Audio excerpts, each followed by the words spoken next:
We would appreciate if you would limit your testimony to 5 minutes, and obviously your entire written statement will be made part of the record. Ms. Richards, you're now recognized for 5 minutes. Thank you, Mr. Chairman. I'm proud to be here today speaking on behalf of Planned Parenthood, a leading provider of high-quality reproductive health care in America.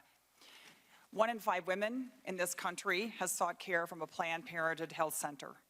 And they trust us because our rigorous health care standards have been developed with the nation's top medical experts over our 99-year history.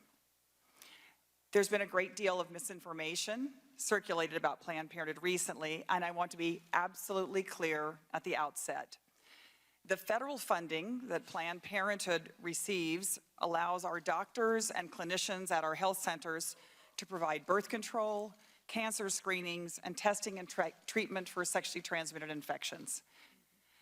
Now, while the federal policy, in my opinion, discriminates against low-income women, no federal funds pay for abortion services at Planned Parenthood or anywhere else, except in the very limited circumstances allowed by law.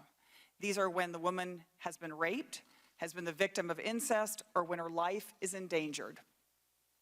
Planned Parenthood operates just like all other health centers and hospitals that provide medical care to Medicaid patients. Medicaid reimburses us for the preventive health services that we provide, and the Department of Health and Human Services conducts routine audits of the Medicaid program to ensure that these funds are used appropriately. And the same is true for the Title X, the Federal Family Planning Program, which was signed into law by President Richard Nixon. Planned Parenthood has been in the news recently because of deceptively edited videos released by a group that is dedicated to making abortion illegal in this country. And this is just the most recent in a long line of discredited attacks, the 10th over the last 15 years. The latest smear campaign is based on efforts by our opponents to entrap our doctors and clinicians into breaking the law, and once again, our opponents failed. To set the record straight, I want to be clear on 4 matters. First, using fetal tissue in life-saving medical research is legal, according to the 1993 law passed by the Senate 93-4, and based on recommendations from a blue ribbon panel that was created under the Reagan administration. Second, currently less than 1% of Planned Parenthood health centers are actually facilitating the donation of tissue for fetal tissue research. Third, in those health centers, donating fetal tissue is something that many of our patients want to do and regularly request. And finally, Planned Parenthood policies not only comply with, but indeed go beyond the requirements of the law. The outrageous accusations leveled against Planned Parenthood based on heavily doctored videos are offensive and categorically untrue.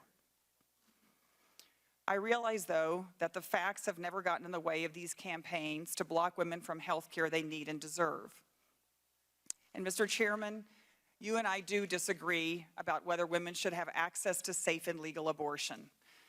At Planned Parenthood, we believe that women should be able to make their own decisions about their pregnancies and their futures. And the majority of Americans agree. We trust women to make these decisions in consultation with their families, their doctors, and their faith, and not by Congress. It is unacceptable that in the 21st century, women in America are routinely harassed for accessing a legal medical procedure. Doctors who provide abortion, as well as their families, often face harassment and threats of violence, and after this recent smear campaign, it's only gotten worse. These acts against women and healthcare providers don't reflect American values or the rule of law, and I hope this committee will condemn them. For 99 years, Planned Parenthood has worked to improve the lives of women and families in America, and largely as a result of access to birth control, women are now nearly half the workforce in America and more than half of college students. And as a result of better sex education and more access to birth control, we are now at a 40-year low for teen pregnancy in the United States. But for all the progress we've made, there is much still to do. For many American women, Planned Parenthood is the only health care provider they will see this year. And it is impossible for our patients to understand why Congress is once again threatening their ability to go to the health care provider of their choice. 2 weeks ago, I was in Plano, Texas with one of these patients, Dana Ferris Fisher. And Dana can't be here today because she has a new job and she's supporting her family. But if she were here, Dana would tell you what she told me, that Planned Parenthood saved her life.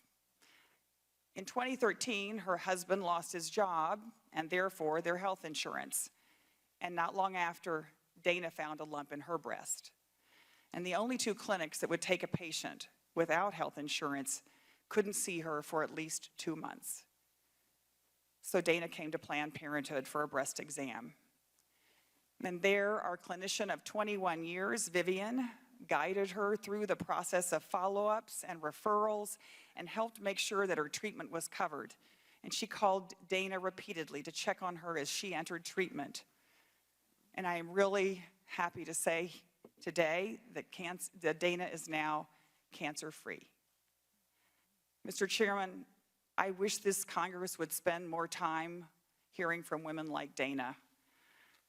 All women in this country deserve to have the same opportunities as members of Congress and their families for high quality and timely health care. And so I want to thank you to be here today on the opportunity to testify on behalf of Dana and the 2.7 million patients who rely on Planned Parenthood for high quality, essential health care every year. Thank you. Thank you. I'll now recognize myself for